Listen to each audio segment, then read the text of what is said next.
So we're here today to talk about Voltaire's Candide, one of the great masterpieces of world literature, and one of the first great comic fictions to embrace the possibilities of a newly global economy. So let's start to talk a little bit about who Voltaire was. And what always strikes me is that he was a professional writer. He was able to live by his pen, which is actually something quite unusual at the time. Yes, we're finding ourselves really starting in the late 17th century with the first possibility that you could make a living as a writer. Aphra Behn in England was, I think, the first woman who ever made a living as a writer, and her book Orinoco is one of the sources for Voltaire's Candide. Voltaire sends Candide to Suriname, where her book is set. It had recently been translated into French for the 7th time at the time he wrote Candide.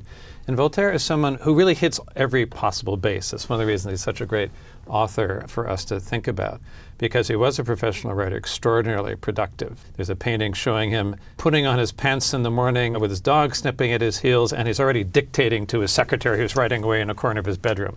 Just wrote constantly. Tens of thousands of letters, epic poetry, hilarious fictions, philosophical works, scientific works, important history. He wrote the first really global history of the world that no one had ever thought to do before. Very global author, but also someone tied into all the major currents of his age. He is a real philosophe. He's a scientist. He and his lover, the Madame de Châtelet, have a laboratory in their chateau. They do physics and chemistry experiments, very interested in optics. He's also into finance. So he supported himself both by his writing, but also by shrewd investments.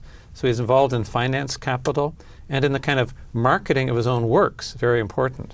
So he had a lover. I'm shocked to hear that a Frenchman of the 16th century had a lover. Can you talk a little bit about that? Only one, you mean, not several at once. Yes.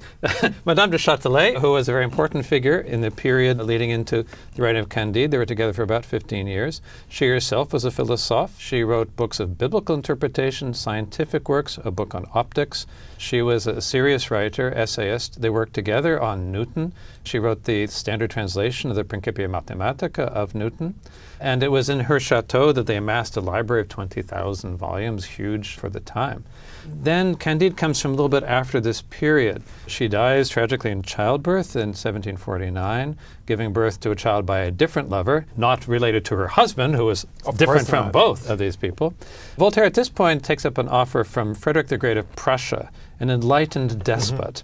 They get along very well for a period of years. Voltaire goes to live at his vast ornate palace Sans Souci in Potsdam. They play word games together. There's a wonderful one where Frederick invites Voltaire to dinner with this clever word game, Venez souper à Sans Souci, all sort of diagrammatic, to which Voltaire replies by one-upping Frederick. He replies what looks like ga, capital G, small a, but when you say it in French is j'ai grand appétit, I'm really hungry. So they have this kind of bromance with this philosopher and this enlightened despot until, unfortunately, the despot side comes a little bit more to the fore. Voltaire makes a mistake of criticizing a minister of Frederick who throws him into jail. He then leaves, goes to France, where Louis XV throws him out of Paris. He then goes to Geneva to settle, but they won't let him put on his dramas. So he then moves to Ferny, just across the border in France, where he begins to write Candide. It's fascinating, this relationship between the philosopher and the ruler. There have been many examples of this ever since Aristotle and Plato, Seneca. Usually that relationship doesn't go well. Not so good, right. And going up into Hitler and Heidegger, I mean, some very tricky relations all along. And this then becomes a major theme of Candide. He's certainly satirizing Frederick the Great, the Baron of Thunder-ten-Tronckh, the most advanced country in Westphalia that actually has glass in the windows. This is making fun of the luxury court of Frederick. And then at the end, you meet the disillusioned nobleman Pococurante, whose name is really an Italian translation of Frederick's own palace, Sans Souci, which really means carefree, but now it means like doesn't give a damn about anything.